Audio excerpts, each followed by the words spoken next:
For the first time since early June, we're back at Veterans Field to take on the Chatham Anglers. I'm Allie Navarrete alongside Cam Anna and Matt Scalzo as always. And Cam, like I said, we haven't been here since the beginning of the season. A lot has changed for both of these ball clubs. So much has changed. That was Bourne's first dominant win, an 11-1 victory, just getting their feet under them. And now Bourne trying to enter themselves into the playoffs. Chatham at the moment, they need a miracle to get in. They have to win out. Brewster has to lose out. So for them, not the spot they want to be in from where they were back in June. But Bourne right now, all they can control here is tonight, and two teams kind of in opposite directions. We'll talk about Chatham and how much has changed for them, but it's been a while. A lot warmer here since the last time we were at Veterans Field, so a big one here tonight against the Anglers.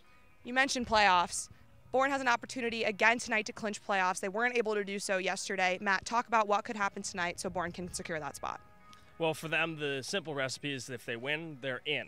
That's how it goes, but they'll also know the fate of how Wareham goes as they're taking on Red Hot Falmouth, who just beat Katuitt 27-2 yesterday.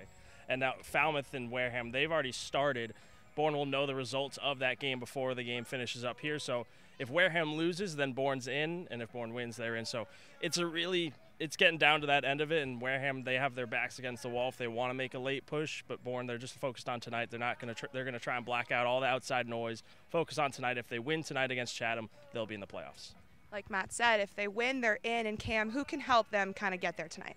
Well, it all starts with pitching for them, and we'll touch on Dalton Pence and what he can do for them as a starting pitcher, because Bourne, that their game against YD yesterday, you could talk about the offense. Only, they didn't score a run against the Red Sox, but the pitching was also not there from the beginning. So the Bourne bullpen, a lot of new guys have came in. So to avoid having to go deep into the bullpen, and McShane is available today, he's an all-star, but they want a good start from Dalton Pence, because if Pence can get on the right foot early and give them a longer outing, it gives the offense some time to get in front of the Anglers. So Bourne, it all starts today with their pitching and giving a strong outing out of their starting pitcher in Dalton Pence. And Matt, what have we seen from Pence this season so far? Well, we saw him early as a main reliever when there was a lot of arms here, but now as some arms have departed here for Bourne, Dalton has been elevated into that starter role, and his first two starts weren't great for Bourne. Against Wareham, it was a really rough one, and Falmouth as well. His last start, though, he really looked a lot more comfortable. Was commanding his fastball well, didn't leave or put runners on early in counts, and really just did a great job at commanding the zone. So he'll be looking to carry over from that start to now to give Bourne that chance, like Cam said, leaning on him to give them that boost and then hope the bats get going as well. And Cam, you mentioned it. The offense struggled last night, got shut out by YD. You told me you really like this lineup, though. What's sticking out to you?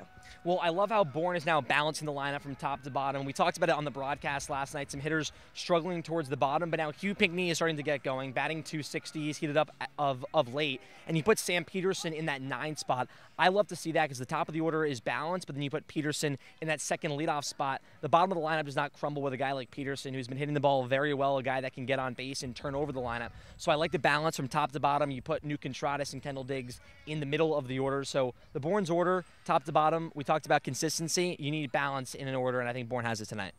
We'll see if the Bravos can clinch their 2023 playoff spot here tonight at Veterans Field. First pitch at 7.